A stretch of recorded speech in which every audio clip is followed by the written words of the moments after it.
இன்றைக்கி வந்து பாசிப்பயரில் குழம்பு பண்ணுறது எப்படின்னு பார்ப்போம். அதுக்கு வந்து 1 கப் பாசிப்பயர் எடுத்து வச்சுருக்கேன். பச்சை பயிறு இந்த இருக்கு பாருங்கள்.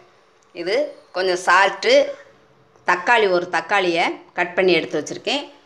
கொஞ்சம் ஒரு 50 கிராம் வெங்காயம், சின்ன வெங்காயத்தை உரித்து எடுத்து வச்சுருக்கேன். ஒரு கருவேப்பிலை, ஒரு 5-6 வத்தல், அவங்கவுங்க எரிப்புக்கு தக்கன வத்தல் எடுத்துக்கோங்க. ஆயில், ஒரு தேங்காய் சில்லு, கொஞ்சம் கருவேப்பிலை, இன்னொரு தடவை பேஸ்ட் பண்ணுறதுக்கு ஒரு கருவேப்பிலை எடுத்துருக்கேன். இது வந்து பெருங்காயத்தூள், சீரகம் 1 ஸ்பூன் எடுத்திருக்கேன். 2 க்ரீன் சில்லி, 2 சில்லி, கொஞ்சோண்டு மஞ்சள் தூள். இப்போ தேவையானது இவ்வளோ தான். இதில் வாட்ரு வர எடுத்துக்கோங்க. இப்போ வந்து நம்ம பாசிப்பயரை லைட்டாக வறுத்துக்குருவோம், ஃப்ரை பண்ணிக்கிடுவோம். ஃப்ரை பண்ணி எடுத்துக்கிடுவோம்.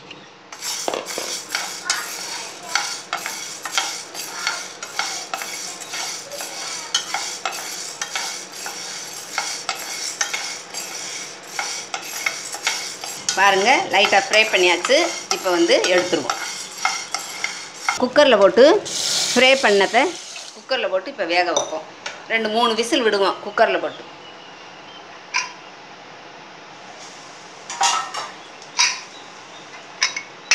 குக்கரில் வச்சாச்சு. அடுத்து வந்து நம்ம சைட் பை சைடாக இந்த பேஸ்ட் பண்ணுற சாமானை கொஞ்சம் லைட்டாக ஃப்ரை பண்ணிக்குவோம். இப்போ வந்து ஒரு தேங்காய் சில்,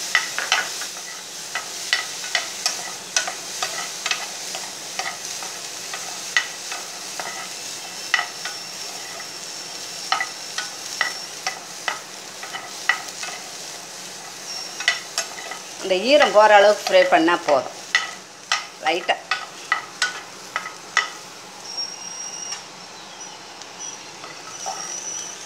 இப்போ எடுத்துக்கணும்.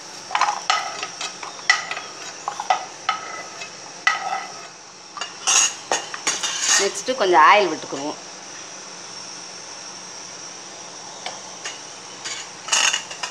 ஆயில் விட்டு இப்போ வத்தல் போட்டுக்குவோம்.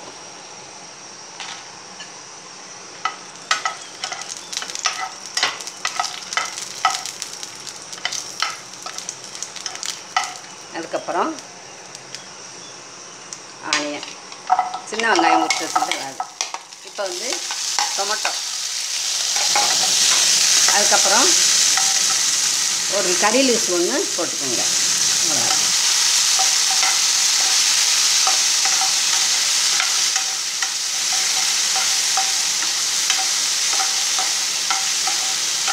இதில் கொஞ்சம் பெருங்காயத்தூள் போட்டுக்குவோம். இப்போவே எல்லாம் பேஸ்ட் பண்ண போகிறோம்.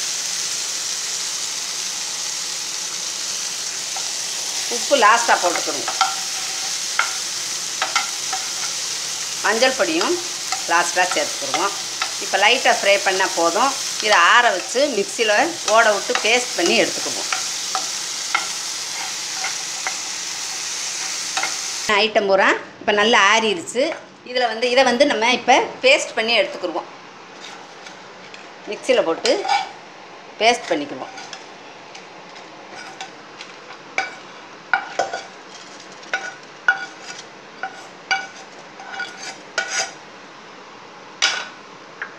தேங்காய் சில்லு ஃப்ரை பண்ணி வச்சிருந்தோம்ல, அதையும் போட்டுக்குவோம்.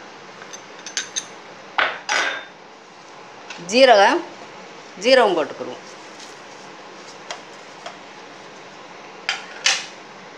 கொஞ்சம் மஞ்சள் பொடியும் அதோட சேர்த்து போட்டுக்கோங்க. லைட்டாக போட்டால் போதும். இப்போ இதெல்லாம் நம்ம பேஸ்ட் பண்ணி மிக்சியில் ஓட விட்டு பேஸ்ட் பண்ணி எடுத்து வச்சுக்கிடுவோம். ஃப்ரை பண்ண ஐட்டம் அதோட ஜீரகத்தையும் போட்டு பேஸ்ட் பண்ணி எடுத்தாச்சு. மஞ்சத்தூள் கொஞ்சம் போட்டு இப்போ வந்து நம்ம பயறு வெந்திருக்கான்னு பார்ப்போம். குக்கர் ஓப்பன் பண்ணி பயறு நல்லா வெந்துருச்சு. இந்த ஸ்டேஜில் நம்ம அரைச்சி வச்ச பேஸ்ட்டை இதில் ஊற்றுவோம்.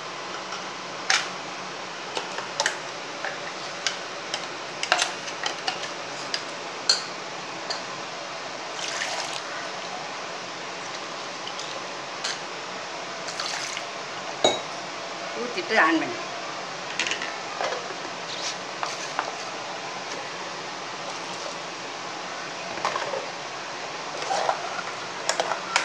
இப்போ வந்து அடுப்பை ஆன் பண்ணி விட்டேன்.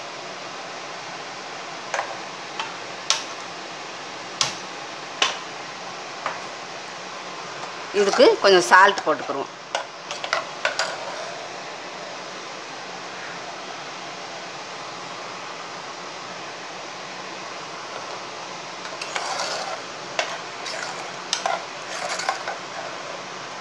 ஒரு 5 மினிட்ஸு நல்லா வேகட்டும். இன்னொருக்கு அந்த பச்சை வாடை போகிறது வரையிலும் கொஞ்சம் வேகட்டும்.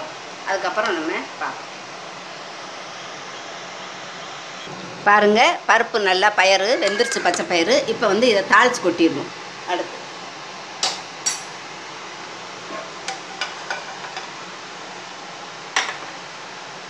தாளித்து கொட்டிடணும். கடை அடுப்பில் வச்சாச்சு. இதில் வந்து ஆயில் விட்டுக்குவோம்.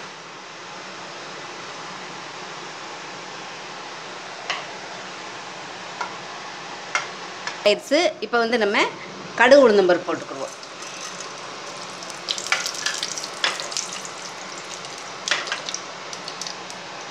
கடுகு பொரியட்டும். நல்லா கொஞ்சம் கடுகு பொரிஞ்சாதான் அல்லது கசக்கும். கடுகு பொரிய விட்டுருங்க. பொரிஞ்சதுக்கப்புறம் நம்ம வெங்காயத்தை போடுவோம். கருவேப்பிலை போட்டுக்கோங்க. ஆனியன் போட்டுக்கோங்க. 2 சில்லி. காரத்துக்கு உங்களுக்கு காரம் இருந்தால் சில்லி போடாதீங்க. காரம் கம்மியாக இருக்கிறவங்க 2 சில்லி போட்டுக்கோங்க. அவங்கவுங்க காரத்துக்கு தகுந்த மாதிரி வத்தல் யூஸ் பண்ணிக்கோங்க.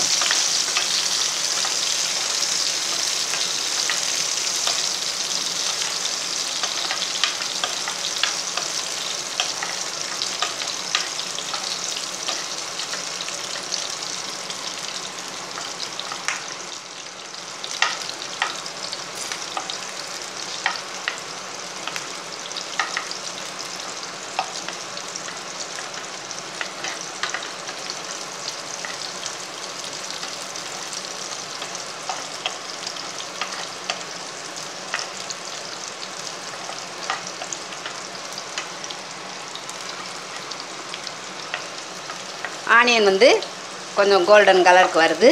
இந்த ஸ்டேஜில் நம்ம தூக்கி பருப்பில் தூக்கி கொட்டிடுவோம். அல்லது பருப்பை இதில் எடுத்து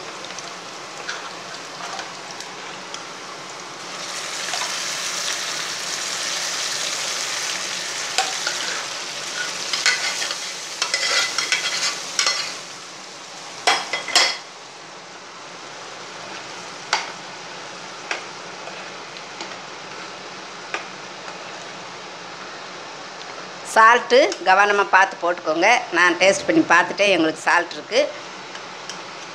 இதில் வந்து நம்ம நெக்ஸ்ட்டு கொத்தமல்லி இலை தூவி ஒரு கிண்டி விட்டுருவோம்.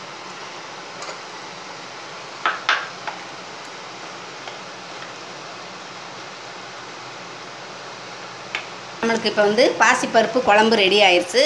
இது வந்து பூரி, சப்பாத்தி, சாதம் எது கூடயும் தொட்டு சாப்பிட ரொம்ப அருமையாக இருக்கும். இதே மாதிரி நீங்களும் வீட்டில் செய்து சாப்பிட்டு பார்த்துட்டு உங்கள் ஃபீட்பேக்கை எழுதி அனுப்புங்க. நன்றி.